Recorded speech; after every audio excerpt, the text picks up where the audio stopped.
Bismillahirrahmanirrahim. Assalamualaikum warahmatullahi wabarakatuh.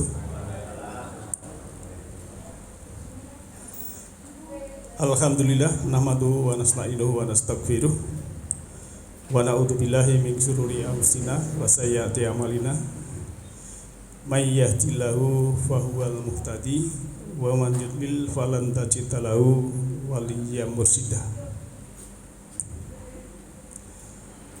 Subhanaka la ilma lana illa ma 'allamtana innaka antal alimul hakim. Rabbi shrah li sadri wa yassir li amri wahlul 'uqdatam min lisani yafqahu qawli. Ibu bapak, sahabat yang saya hormati, kajian Majelis Taklim Nurul Huda yang insyaallah dirahmati oleh Allah Subhanahu wa taala. Senantiasalah kita bersyukur, menghargai pemberian Allah Ta'ala dengan terbuka mata kolbu kita, mata hati kita, mata jiwa kita, sehingga Allah Subhanahu wa Ta'ala membimbing kita dan insya Allah kita menjadi hambanya yang dalam ridho dan selalu mendapat bimbingannya. Mari kita kaji bersama firman Allah dan kita nanti insya Allah berselancar melihat ayat-ayat Allah yang berhubungan dengan perjuangan Rasulullah atau berjuang ala Rasulullah. Berjuang itu bahasa Indonesia, bahasa Al-Qurannya adalah jihad. Jadi jihad itu artinya jahada, jahidu, jihadan itu sebenarnya sungguh-sungguh ya. Maka ada istilah mujahadah. Mujahadah itu sungguh-sungguh dalam acara itu apa kan gitu. Ritualnya apa? Kalau berdoa ya, sungguh-sungguh dalam berdoa. Berjuang jihad. Kan sering disampaikan ya di dalam surat Al-Furqan itu ya, ayat 52 dan 53 itu bahwa jihad akbar, berjuang yang paling besar itu adalah berjuang untuk membuka mata kolbu bagi yang tertutup atau orang kafir, yaitu dengan Al-Quran. Bapak yang saya hormati, dalam kita berselancar melihat ayat-ayat Allah, kalau sudah membuka hati nurani, sudah membuka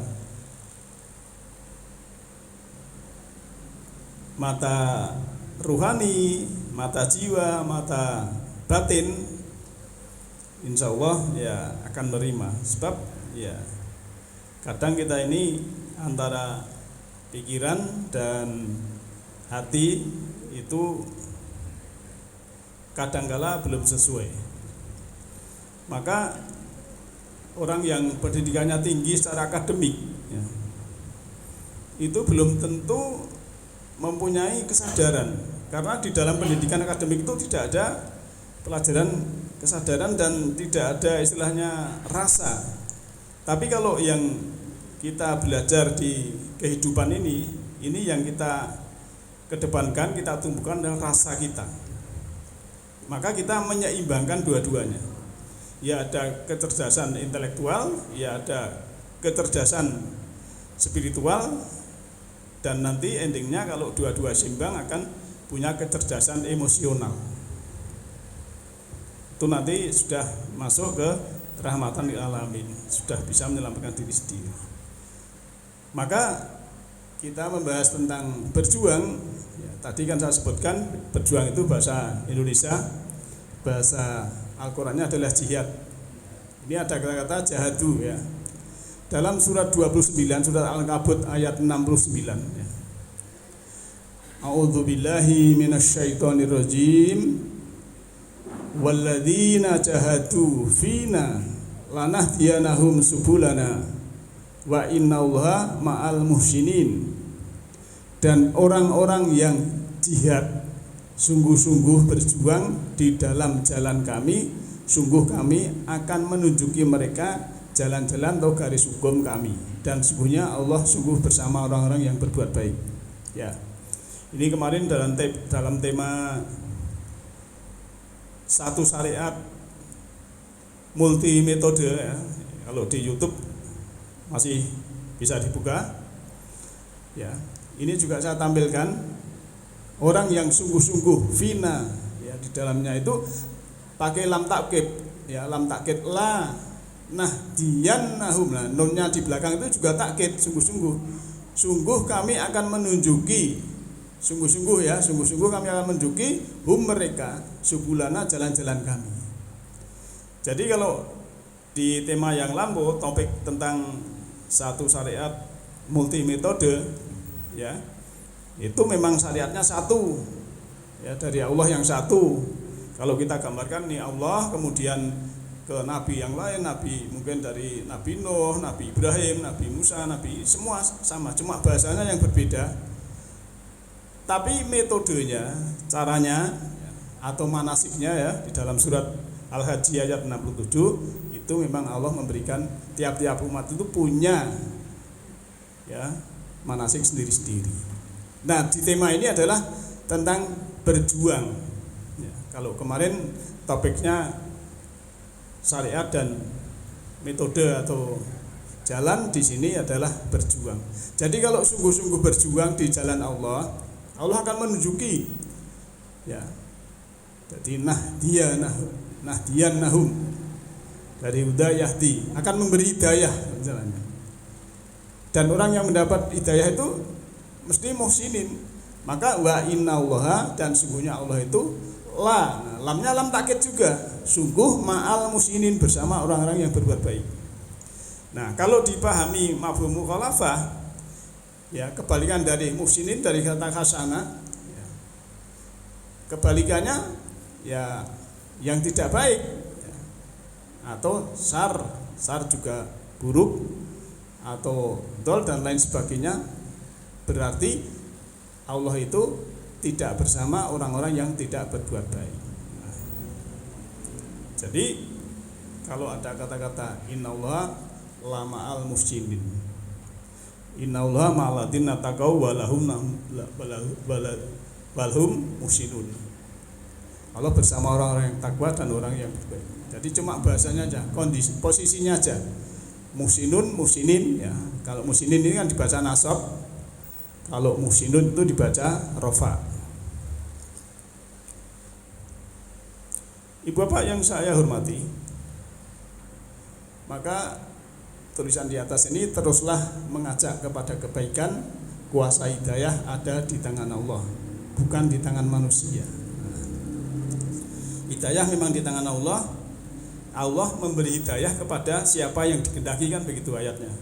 Mayyadillahu fahuwal muhtadi. Barang siapa yang diberi hidayah, diberi petunjuk oleh Allah, maka dialah orang yang mendapat petunjuk. Karena apa? Karena dia berkehendak untuk petunjuk. Kalau yang tidak berkehendak ya tidak. Kemudian ya, wa man yudlil, dan barang siapa yang disesatkan ya, falan tajidalahu waliya mursida, maka baginya itu tidak ada orang ya yang menunjuki ya, waliya mursida, teman atau pembina mursida yang menunjuki jalan kesadaran. Nah, maka ini ada kaitannya sekarang ini ya. Nanti kan kalau kita nanti membahas tentang jiwa-jiwa yang sudah meninggal ya, itu kan juga dikumpulkan. Ada yang saling kenal. Ya, saling kenal. Di sana juga kan ada ayatnya itu yang surat An-Nahl 89. Bahwa kita ini Allah menurunkan kitab, dan juga orang itu menjadi saksi dari kaumnya sendiri. Artinya apa? Kita besok itu juga menjadi saksi. Misalnya orang yang kebingungan ya, kan karena nanti jiwa-jiwa itu kan dikumpulkan ya, berkumpul, kemudian kalau asing tidak punya teman kan ya sendirian loh ya. Wong jenengan misalnya teng sekaten atau di Car Free Day atau di bandara randuwe kenalan ijen, gek ra mudeng apa-apa kan bahasane pelingas-pelingus sih apa sing Indonesia ini apa nih. nek cah lanang ya plentas-plentus. Bahasa Indonesia apa Bu? Plentas-plentus. Bingung kan lho maksudnya. Tapi kan Allah sudah menjawab ada saksi. Ya. Saksinya misalnya Mbak siapa, ya. Terus kenal Mbak Umi misalnya. Nah dulu saya ngaji di Nurul Huda. Oh iya. Nah, akhirnya kan Allah, oh ya. Kan saksinya Allah juga saksi, kemudian wali yang mursyida juga saksi, teman itu juga saksi. Dari dirimu sendiri kan begitu ayatnya. Nah, maka mulai sekarang saat ini di sini sekarang kita harus menjadi muhsinin. Orang yang berbuat baik supaya Allah itu memberikan jalan yang terbaik. Ibu bapak dan sahabat yang saya hormati, kita belajar itu ilmu itu harus sesuai fitrah, sesuai hati nurani, dan itu harus memenuhi 3 azas ya. Azas pertama adalah azas koherensi, yaitu pengetahuan tersebut tidak bertentangan dengan ilmu yang lain. Ya, misalnya kita mendapatkan keterangan dari ayat yang tersurat dalam Al-Quran, kemudian yang tersirat itu berbeda. Nah, ini mesti keterangannya keliru. Ya, misalnya, ya, Allah itu Maha Pengasih Penyayang. Kemudian faktanya di luar, orangnya kok keras, bahkan orangnya kok membunuh orang lain. Oh, berarti ini ilmunya dia salah, begitu. Maka yang kedua adalah azas korespondensi, yaitu pengetahuan tersebut sesuai dengan fakta kejadian yang ada dan dapat dibuktikan. Jadi misalnya kalau ayatnya berbunyi, ya, orang baik itu insya Allah rezekinya baik. Dan rezeki itu jangan dikonotasikan cuma uang. Kalau rezeki cuma uang, banyak orang yang duitnya oke malah ra iso turu. Enten lho Bu, duit oke ra iso turu. Karena ada kemelekatan. Pernah ngalami Bu? Bar napa det oke terus bengi ra iso turu pun nate. Sing bos-bos iki mending nate. Nek Pak Parman ya baru untuk sertifikasi napa untuk napa taspen ngoten iki saya pengine Bu lisian sesuk apa mungkin gitu ya. Ya. Nah, itu bedanya. Wong kadang sesuk ora dipangan ya ora iso turu, mung bedane sing siji bar entuk duit akeh, ning siji sesuk mangan apa ora iso turu itu. Padha-padha ora iso turu. Maka jadi orang beriman terbuka mata kalbunya, tidak ada kemelekatan. Ya. Akhirnya apa? Tidur nyenyak, makan enak, wis sudah. Gitu. Ini duit ya kita manfaatkan sebaik-baiknya, sedekah sih, terus untuk kebutuhan yang lain. Nah, itu namanya kita sudah fakta dan kejadian dapat. Misalnya sekarang, kalau ada ayat Al-Quran, ya, itu mengatakan bahwa Allah itu Rahman Rahim. Kemudian ada orang itu mengatasnamakan Tuhan, mengatasnamakan agama, tapi menyakiti orang misalnya gitu. Nah ini kok tidak sesuai dengan fakta. Nah berarti ini tidak memenuhi azas korespondensi. Dan yang ketiga adalah azas pragmatis, yaitu pengetahuan tersebut bermanfaat bagi kehidupan umat manusia. Lah ilmu ngaji pirang-pirang tahun, ya, kuwi nggo mateni wong apa nggo nguripi wong. Berarti nek nggo mateni wong berarti ilmunya itu salah, bukan dari Tuhan, itu dari setan. Kalau dari Allah itu mesti bermanfaat untuk manusia. Islam itu rahmatan lil alamin, ya. Jangan dikira kalau wah itu sudah bom itu jihad, belum. Ya.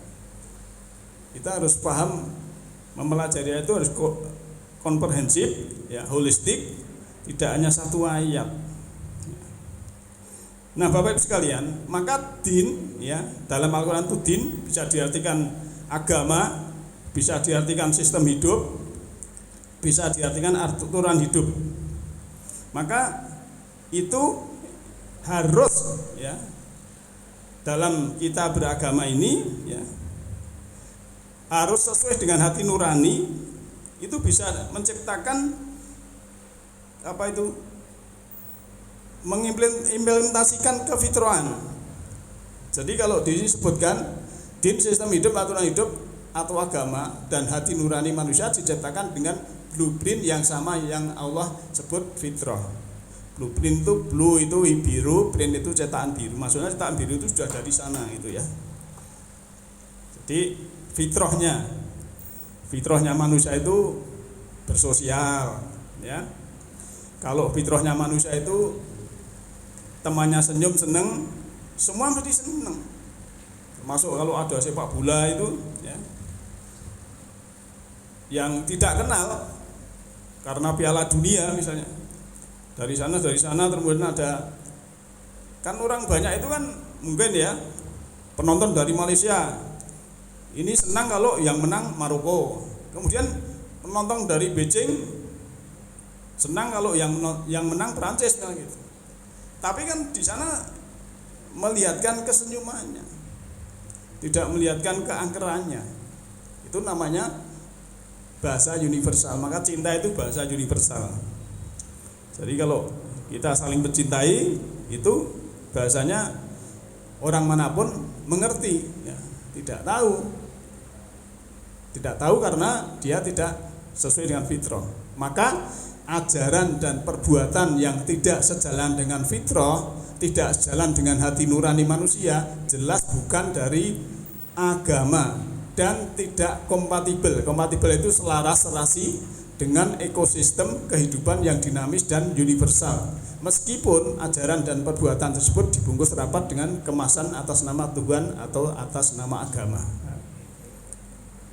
Jadi walaupun mengatasnamakan Tuhan, mengatasnamakan agama, kalau dia itu membakar warung orang, membakar rumah orang, walaupun takbir Allahu Akbar, itu tidak sesuai dengan fitrah kita.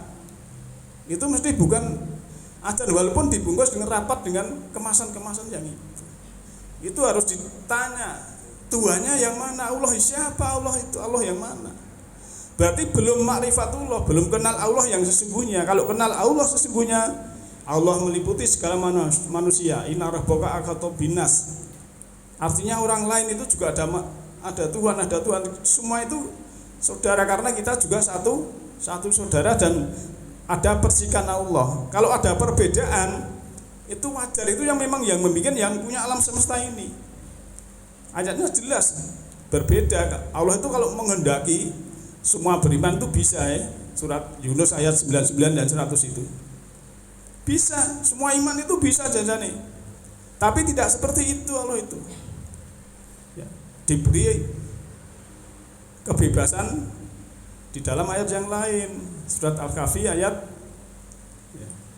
29 itu. Mau iman silahkan, mau kafir silahkan. Milion gitu kan. Allah tidak memaksa. Tapi kita kadang memaksa-maksa.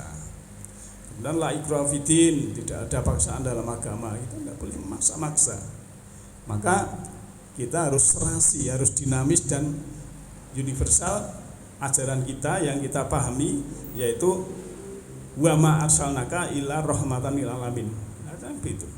Tidaklah aku mengutus engkau Muhammad kecuali untuk rahmat seluruh alam.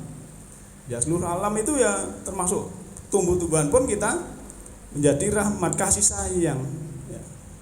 Jangan semena-mena lagi mateni wit-witan siram solar ya, harus itu juga ya makhluk Tuhan. Kita nek cara Jawa niku ya nek wong niku nguwongi wong nek kalih wit-witan apa nggih. Lah ya punya kepedulian lah gitulah. Kita punya kepedulian lingkungan hidup, kita pelihara ya. Jadi jangan tumbuh-tumbuhan dibikin merana, apalagi binatang yang punya nyawa. ora seneng karo kucing tepangi, ya itu kan enggak betul. Sakit loh. Maka kuncinya Bapak Ibu sekalian, semua makhluk hidup itu hanya dua yang jalan, termasuk manusia.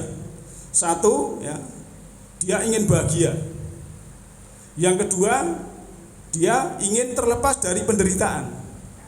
Cuma itu semua makhluk hidup, termasuk ya binatang buas, binatang ternak, ya, termasuk awake dhewe kan begitu. Pengennya bahagia, terlepas dari penderitaan. Semua itu. Nah kalau kita menyiksa binatang itu kan berarti kita menyakiti. Ya. Bisa diterima, Bu? Nah, terus nek wonten tanaman nggih disiram nggih dipupuk nggih. Nek gadah ingon-ingon nggih. Nek duwe kucing ya dipakani tukone bandeng, nek duwe manuk ya aku nama peksi, mboten peksi ya aku kondo manuk enten ibu-ibu sing kula ora ndek manuk. Peksi ya sing gadah peksi niku ya ditukokne makan kaya Pak Payudi ngoten niku peksine karena kudu diopeni. Lah nek makan dadi ngoceh iki ngoceh ndongakne karo sing duwe ngoten lho. Ora ngoceh-ngoceh misuwi. Asem ya manuk ya iso lho muni asem ngono ya iso. Lah ra dipakani telat pakani kan saged mawon. Nggih. Sekarang kita mulai ya jihad dalam keluarga atau rumah tangga. Kebahagiaan seseorang belum sempurna ketika ia belum bisa membuat orang lain bahagia. Ya, ini ada tulisan ya. Ini sesuai dengan ayat Al-Quran juga. Jadi orang itu kalau sudah bisa membuat orang lain bahagia, itu sebenarnya dia baru bahagia. Tapi malah kadang orang itu senang kalau orang lain menderita. Nah, ini yang repot ini. Namanya kesadarannya masih rendah. Ya. Maka kemarin kan saya bilang, ya, untuk menumbuhkan jiwa kita sendiri ini, kita harus bisa menilai diri sendiri. Kita harus bisa menertawakan diri sendiri. Ya, sebab apa? Biasanya kan kita sukanya menertawakan orang lain, menilai orang lain. Ini jiwanya mati kalau begitu. Tapi kalau kita sudah bisa menertawakan diri sendiri, menilai diri sendiri, ya, tidak mengisi nilai rapat orang lain, itu jiwa kita akan tumbuh, kesadaran akan tumbuh. Nah, tumbuh yang baik-baik ini nanti untuk mencapai klimaks kita mati, ya, itu sebenarnya kita nanti lahir kembali juga seperti waktu kesadaran kita tinggi itu. Tapi kalau masih ada sakit hati, marah, kecewa, dendam, masih ingin membalas dan lain sebagainya, tidak memaafkan, itu nanti juga menjadi penghalang untuk kembali kepada Allah. Maka tugas jasmani kita ini harus bisa menghantarkan sang jiwa ini kembali kepada Allah dalam keadaan mutmainah atau bersih. Nah, karena ini dari rumah tangga, ya, ini kan ayat waliman, ya, wa min ayatihi an khalaqalakum min anfusikum azwaja litaskunu ilaiha wa ja'ala bainakum mawaddatan wa rahmah inna fi dzalika laayati liqaumin yatafakkarun. Nah, ini kagem ibu-ibu atau bapak-bapak yang pengen menantu atau yang belum nikah, ya, pengen nikah lagi, ya, ayat ini harus dicermati. Wamin, dan dari ayati, ayat-ayat, ayat itu tanda, ya. Ayat itu bahasa Arab artinya tanda-tanda. An khalaqalakum, bahwasanya telah menciptakan bagi kamu sekalian min anfusikum, dari diri kamu. Apa? Azwajan adalah pasangan. Pasangan. Untuk apa? Li itu untuk, artinya taskunu, dari sakana yaskunu, ya. Itu tenang, tentram, ya, agar tinggal bersamanya juga bisa, ya. Ilaiya, dengannya. Wa ja'ala bainakum, dan telah menjadikan, ini fi'il madhi, telah menjadikan di antara kamu sekalian itu mawaddatan wa rahmah. Mawaddah wa rahmah, cinta dan kasih sayang. Ya, mawaddah itu cinta secara biologis, rahmah itu cinta secara psikologis. Jadi kalau manten anyar yang masih muda itu biasanya kuat mawaddahnya. Tapi setelah tua 60 tahun atas itu biasanya rahmahnya, dikasih sayangnya. Jadi mbah wedok ora ketok anu mbah kakung teko, mbahmu nanti cah gitu biasanya. Itu orang-orang tua sudah begitu ya. Dan ada yang mengartikan mawaddah itu pengharapan. Kalau rahmah memang kasih sayang. Kalau saya lebih mendalam lagi menerjemahkan rahmah itu adalah belas kasih. Ya, belas kasih itu melebihi kasih sayang, ya, belas kasih. Maka suami istri itu harus menciptakan mawaddah warahmah. Harus punya kesenangan pasangannya. Nek bapak-bapak kesenangan ibu ya podit ya usaha golek duit. Kesenangane duit tukokne beras ra kaya duit lah sing tuku lawuh luwih akeh. Ibu-ibu juga begitu. Maka kalau saya nuturi manten ya di waliman itu ya suami ya, bisa menyayangi istri ya, istri bisa menyenangkan suami. Ya maaf yang single parent ya karena tadi kan telu sopo liji telu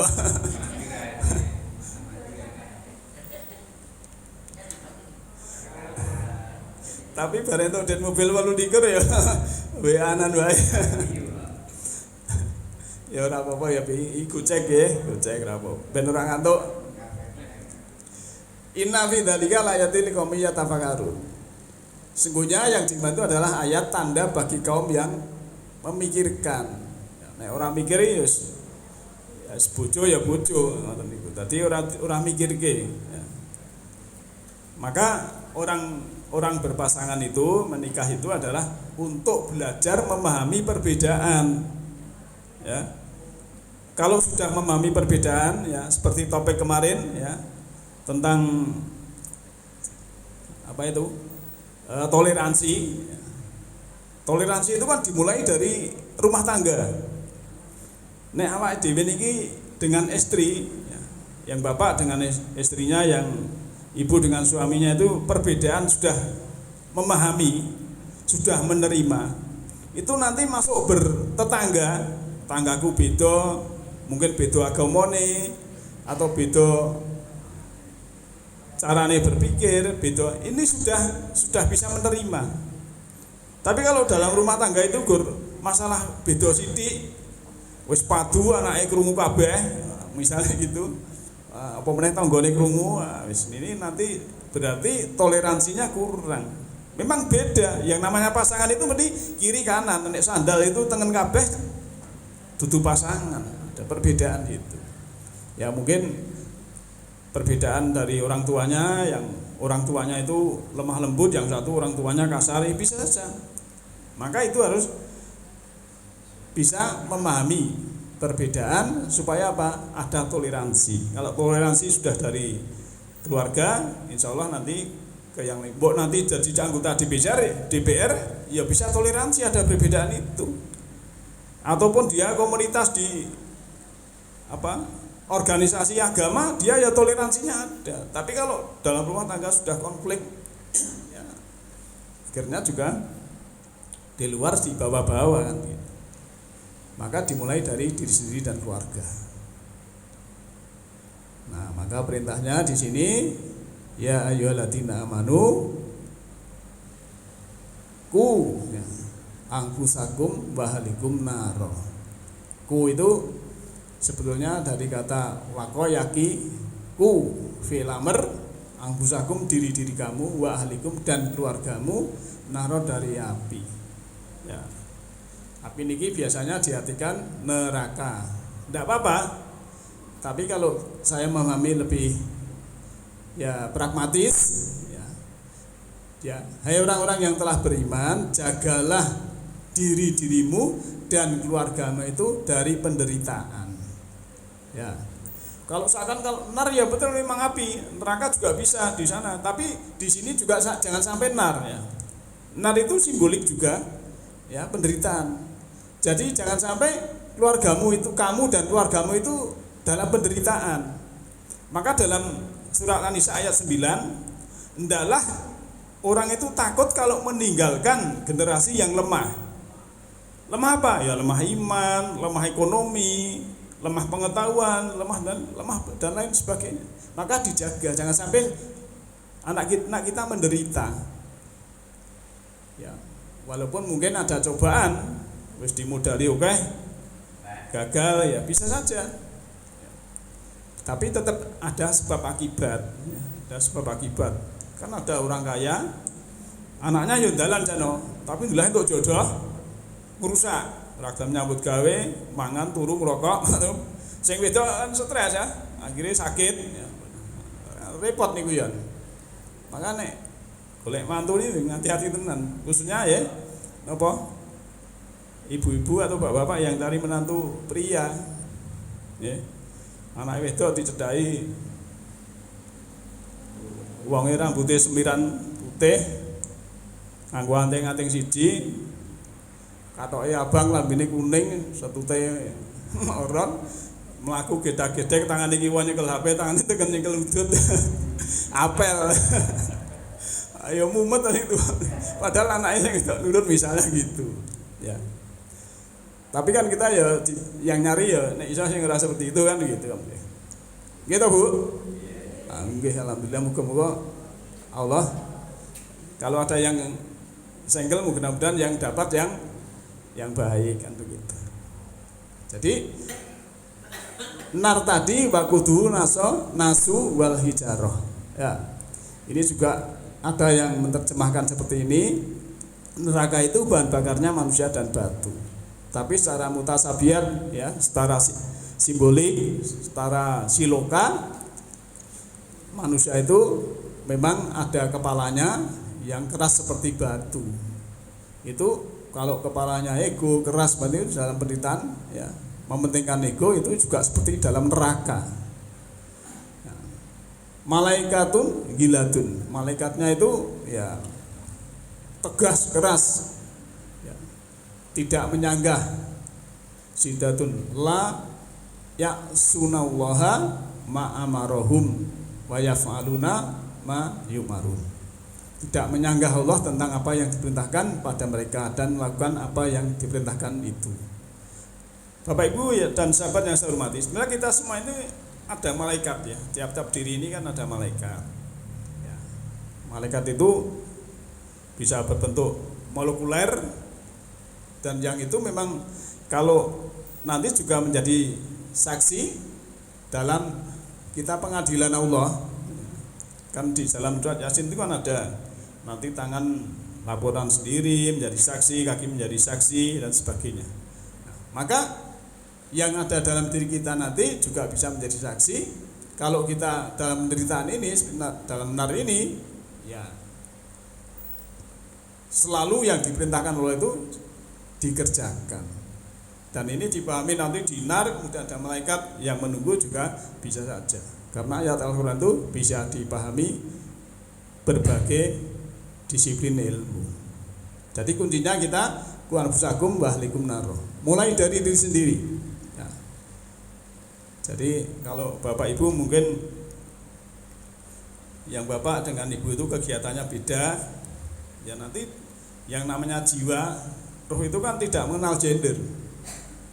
Ya, nanti mungkin bisa ketemu atau bisa tidak tahu. Kalau yang tidak punya saksi di sana ya sendiri, ya tadi celingak-celinguk tadi.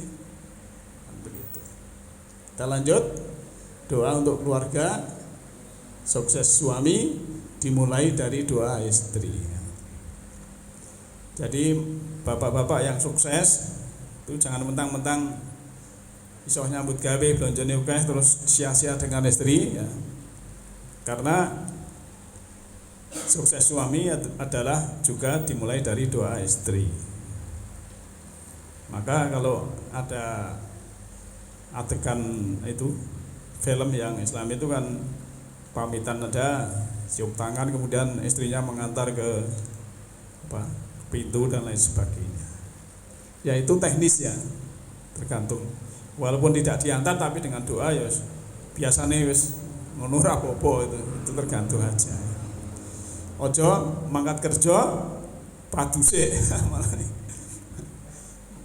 arep mangkat kerja sing putri ya ninggali det kur semene sing lanang apa wis tambah akeh mangkatan.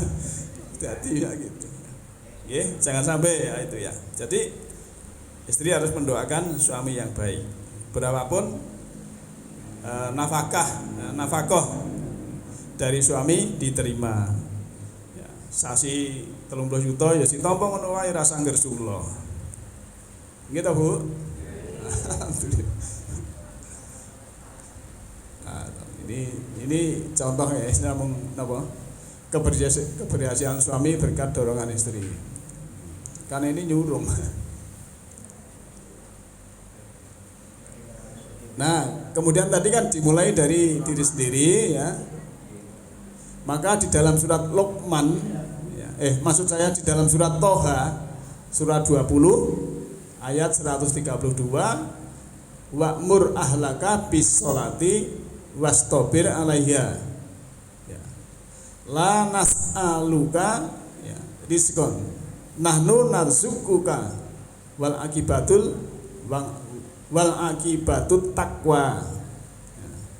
Jadi surat 20 surat Toha ayat 132 ini ya, dan perintahlah kepada keluargamu itu untuk mendirikan sholat dan bersabarlah kamu dalam mengerjakannya. Kami tidak meminta rezeki kepadamu, kamilah yang memberi rezeki kepadamu.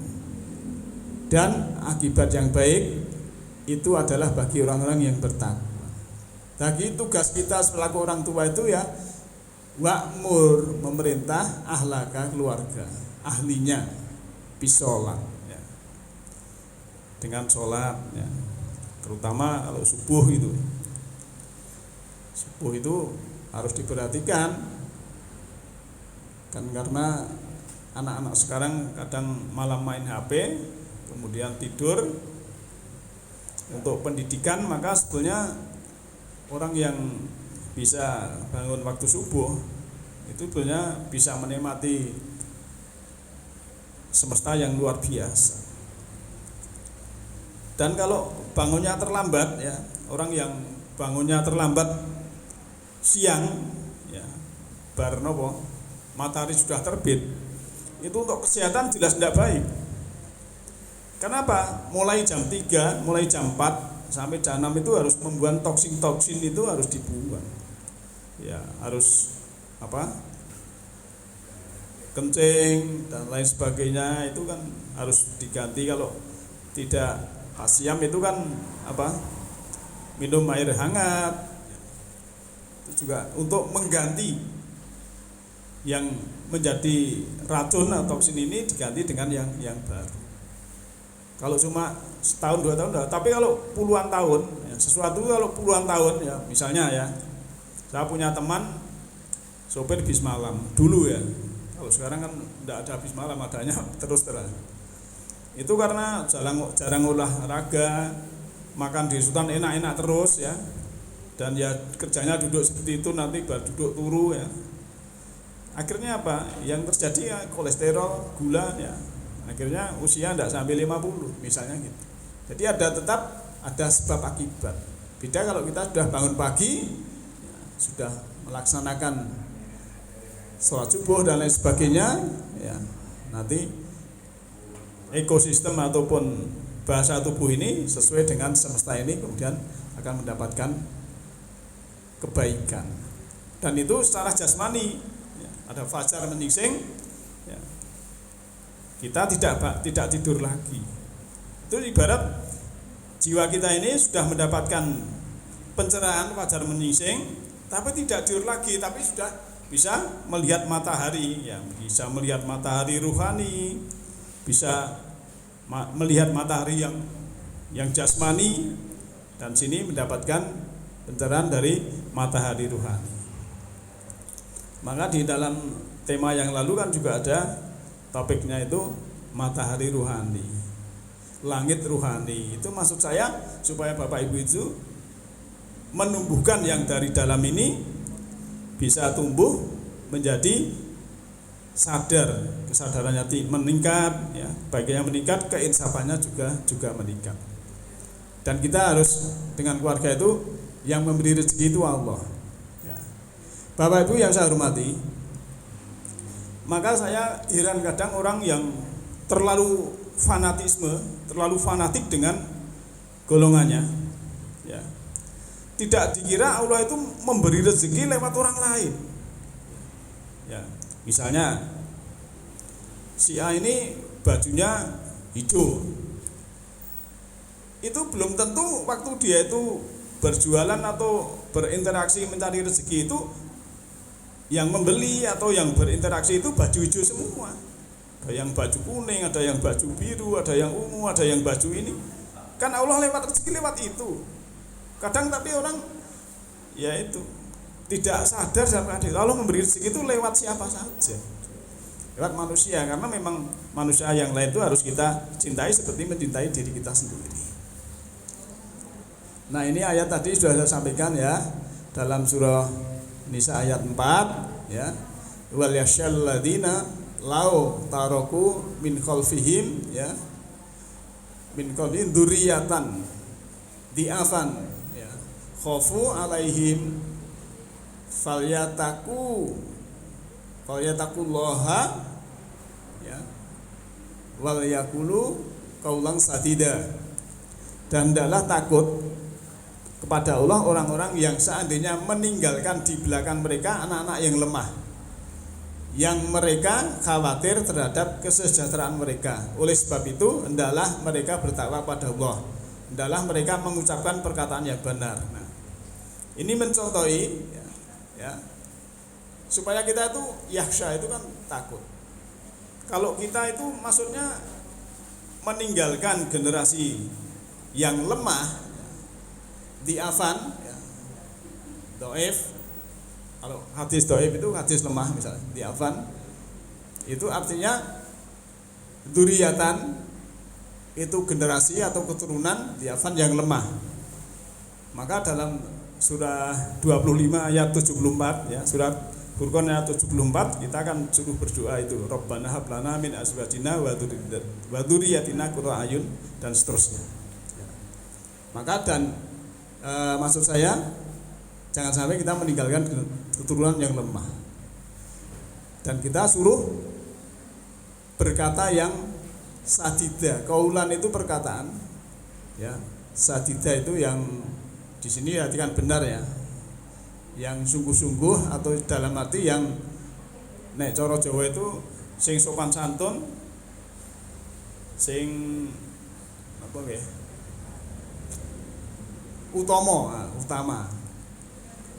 Utama itu bahasa Qurannya sepertinya saya mencari terjemahan yang utama itu jarang ya. Jadi sadida perkataan yang utama. Literasi termasuk memerintah sholat ya, sabar, itu termasuk ya kaulan sadida. Kita lanjut. Nah, kalau tadi dalam surat 20 surat Toha ayat 132 itu kita disuruh keluarga kita melaksanakan sholat ya, terus sabar, maka jangan sampai seperti ini ya. Fa khalafa mim ba'dihim khalfun ya, adaa'us sholata wa taba'u syahawat fasaufa yalqauna ghayya. Maka datanglah sesudah mereka pengganti yang jelek, yang menyia-nyiakan sholat dan memperturutkan hawa nafsunya, maka mereka kelak akan menemui kesesatan. Nah, jangan sampai ini kalau dalam sepak bola lampu kuning. Jangan termasuk dzurriyyatan di'afa tadi dalam surat 49 tadi. Kalau generasi yang lemah ya ini tadi menyia-nyiakan sholat dan memperturutkan hawa nafsu, maka mereka ini menemui kesesatan. Maka tugas kita ya ku anfusakum wa ahlikum naro. Kita namanya itu berjuang atau jihad dalam keluarga. Kita lanjut ke surah Maryam ya, ayat 54. Wadkur fil kitabi Ismail innahu kana shadiqal wa'di wa kana rasulan nabiyya. Dan ceritakanlah hai Muhammad kepada mereka kisah Ismail yang tersebut di dalam Al-Quran. Sesungguhnya ia adalah seorang yang benar janjinya dan dia adalah seorang yang nabi. Nah, contoh dzurriatan yang tidak lemah adalah Ibrahim kepada anaknya Ismail. Ini sebagai contoh ya. Waktu Luqman berkata kepada anaknya, ya bunaya innaha, ya bunaya innaha intaku miskola habatim min khordalin fatakum fi sohrotin au fis samawati au fil ardi ya'ti bihallahu innallaha latifun khabir. Innallaha latifun khabir. Hai anakku, sesungguhnya jika ada suatu perbuatan seberat biji sawi dan berada dalam batu atau di langit atau di dalam bumi, niscaya Allah akan mendatangkan atau membalasnya. Sesungguhnya Allah Maha Halus lagi Maha Mengetahui. Ya. Ini Luqman kepada anaknya. Jadi kita harus memahami Bapak Ibu sekalian, ada yang namanya ayah biologis, ada yang ayah spiritual. Kalau ayah biologis itu yang ayah kandung kita, bisa ini antara Luqman kepada anaknya. Tapi bisa ini antara walia mursyidah atau seorang pembina kepada apa itu yang dibina. Jadi, hai anakku, ya, kan istilahnya ada orang yang menganggap bapak, kalau bapak kandung itu yang mengantarkan dari langit kepada kita, tapi kalau bapak spiritual itu yang mencerahkan, yang mengangkat kita ke langit kan gitu. Waktu kita kembali ke Allah artinya diibaratkan kita menghadap ke langit kan begitu. Bapak yang saya hormati, maka ya, dalam hal ini kita berjihad dimulai dari diri sendiri, karena juga Allah itu latifun, maha halus dan maha mengetahui. Kalau Allah itu maha halus ya, kemudian ada orang yang mengaku Islam kasar-kasar kepada yang lain, ini kan tidak pas. Allah itu siapa saja diberi rezeki, diberi fasilitas. Maka jangan sampai kita terpengaruh oleh yang demikian itu dan seterusnya. Nah, Bapak Ibu yang saya hormati, kemudian yang sini yang terakhir ya. Masih surat Luqman ayat 17 ya. Ya bunaya aqimis sholata wa'mur bil ma'ruf ya wanha 'anil munkar wasbir ala ma asabaka inna dzalika min asbil umur. Hai anakku, dirikanlah sholat dan suruhlah manusia mengerjakan yang baik dan cegahlah mereka dari perbuatan yang mungkar dan bersabarlah terhadap apa yang menimpa kamu. Sungguhnya yang demikian itu termasuk hal yang diwajibkan oleh Allah. Ini ayat ini keren sekali ya, luar biasa. Kalau bisa dilaksanakan sholat, kemudian amal ma'ruf nahi mungkar, kemudian sabar, ya, wasbir, perintahnya ini fi'il amr, alama asobaka, apa yang menimpa kamu. Jadi sering saya sampaikan, apa yang menimpa kita itu ada yang kita senangi, ada yang tidak kita senangi. Itu dua-duanya kita harus terima, kita sabar. Karena keadaan saat ini yang menimpa diri kita itu adalah undangan kita sendiri. Jangan sampai kita mengundang tamu, malah kita pergi. Jadi kita tidak boleh waktu saat ini menderita kemudian menyalahkan orang lain. Itu adalah karena diri kita sendiri. Maka dalam surat 4 ayat 78, surat Nisa ayat 78, kalau yang baik itu dari Allah, kalau yang tidak baik, yang buruk, yang jahat itu karena memang dari dirimu sendiri. Jadi Allah itu sebenarnya tidak menyiksa dengan keras. Semua itu karena manusia sendiri, ya dolim, ya bukit-bukit digunduli, akhirnya terjadi tanah longsor, banjir bandang, rumahnya rusak. Nanti dikatakan ini bencana alam, padahal yang rusak manusia, yang rusak manusia. Plastik diuncalke ning palen mampet kabeh, banjir, bencana alam ini karena ulah manusia. Jadi alam disalahke, ya toh, Gusti Allah disalahke. Ini yang salah banyak manusianya, ya. Apalagi berbuat buruk, ya. Wah, saya digoda setan salahke meneh. Sing salahke wong liya, ngawake dhewe sing minta kok setan salahke. Itu, maka kita harus selalu meniti ke dalam diri, ya, menumbuhkan yang ada di dalam ini supaya selalu sadar, selalu insaf. Dan janganlah kamu memalingkan mukamu dari manusia karena sombong, dan janganlah kamu berjalan di muka bumi dengan angkuh. Sesungguhnya Allah tidak menyukai orang-orang yang sombong lagi membanggakan diri. Nah, ini kan akhlak yang luar biasa. Kalau wong sak RT begini kabeh, sak RW begini kabeh, sak masyarakat, sak kelurahan, sak Indonesia seperti ini kan luar biasa. Kalau kan ada Pak orang, ya, sombong, ya. Orang sombong terus gandeng gedeng kan nengan, ya.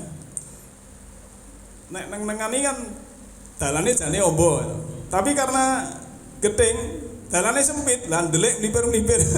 Oh, dalane ombone ra mau mlipir-mlipir. Ben ora ketemu misalnya.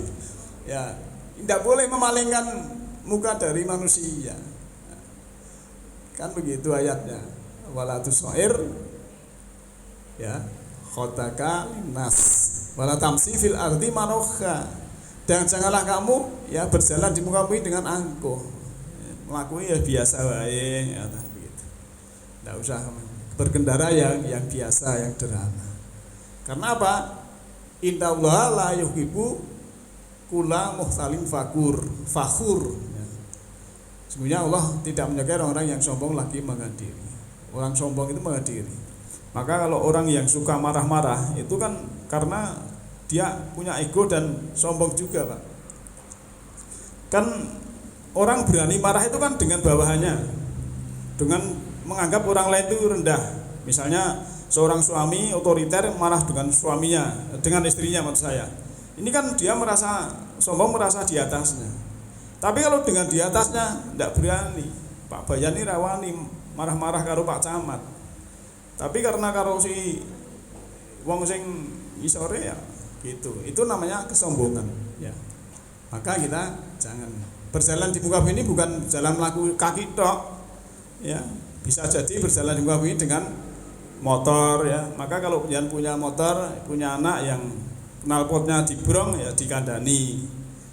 Tok kayak ayat iki, ya, berjalan itu, apalagi mobil, ya, suara tidak mengganggu orang misalnya gitu. Karena apa? Ya, Allah tidak mencintai orang-orang yang sombong membanggakan diri. Karena yang sombong itu, ya, pakaiannya Allah. Manusia tidak boleh sombong. Nah, Bapak Ibu yang saya hormati dan sahabat semuanya, ya, berhubung baterai laptop juga sudah habis, tadi dicas belum bisa. Oleh karena itu, untuk pertanyaan dan komentar bisa setelah ini, dan semoga Allah membimbing kita, yahdillahu linurihi mayasa, Allah menunjuki cahaya semesta rohani ini kepada siapa yang hendak. Nasrun minallahi fa qarib. Alhamdulillahirabbil alamin. Assalamualaikum warahmatullahi wabarakatuh.